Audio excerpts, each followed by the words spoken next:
RBI அறிவிச்ச காலங்கள்லாம் இந்த மாதிரி இவ்வளோ பெரிய ரூலை வந்து இது வரைக்குமே திரும்ப பெற்றதில்லை. இதான் வரலாற்றே முதல் முறை அப்படின்னு எம்பி சு வெங்கடேசனே அவர் ஒரு காணொலியில் நேற்று சொல்லியிருந்தாரு. இந்த வாட்டி எப்படி ஆர்பிஐ எப்படி நானும் பார்த்துருக்கேன். ரிசர்வ் பேங்க் வந்து கைட்லைன்ஸ் போட்டாங்கன்னா அதை மாற்றவே மாட்டாங்க. அதில் ஒரு வரைவு கொள்கைன்னு ஒன்று போடுவாங்க, டிராஃப்ட்னு. அதை போட்டுட்டு அதை அப்படியே கமா ஃபுல் ஸ்டாப் மாற்றாம அப்படியே ஃபைனலாக போட்டுருவாங்க.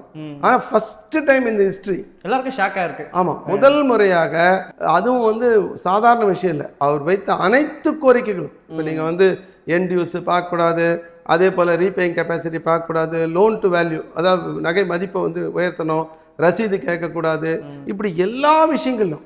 இன்னொரு முக்கியமான விஷயம் என்னன்னு பார்த்தீங்கன்னா, கடனை அடைச்சதுக்கு பிறகு நீங்கள் 7 நாள் கழித்து திருப்பி தரலாம், 7 நாள் வரைக்கும் டைம் இருக்குன்னாங்க. இப்போ வந்து அன்றைக்கே கொடுக்கணும்னு தெளிவாக சொல்லிட்டாங்க. அன்றைக்கே கொடுக்கணும், அதிகபட்சமாக 7 நாட்கள்னு ஒரு கிளாஸ் இருக்குது. ஆனால் அன்றைக்கே கொடுக்கணுன்றது தெளிவாக அந்த புதிய வரையறையில் வந்துடுச்சு. அது மட்டும் இல்லை, அன்றைக்கி கொடுக்கலன்னா ஒவ்வொரு நாளைக்கு 5000 ரூபா அந்த நஷ்டஈடு கொடுக்கணும்னு இருக்கு. கடன் வச்ச நகை வச்சவருக்கு, கடனாளிக்கு மைன்யூட்டாக பார்த்து பண்ணியிருக்காங்க. அது முக்கியமான காரணமாக நான் என்ன பார்க்குறேன்னு சொன்னால், ஒன்று ரிசர்வ் பேங்க் வந்து இது வரைக்கும் ரிசர்வ் பேங்க் யாரும் சேலஞ்சே பண்ணல. அவங்க வந்து கம்ப்ளீட்டாக அவங்ககிட்ட பொதுவான கைட்லைன்ஸ் வர மாதிரி இருக்கும். ஆனால் இந்த தடவை வந்து ரொம்ப துல்லியமாக சேலஞ்ச் பண்ணி பொதுமக்கள் மத்தியில் மிகப்பெரிய கொந்தளிப்பு ஏற்பட்டுருச்சு.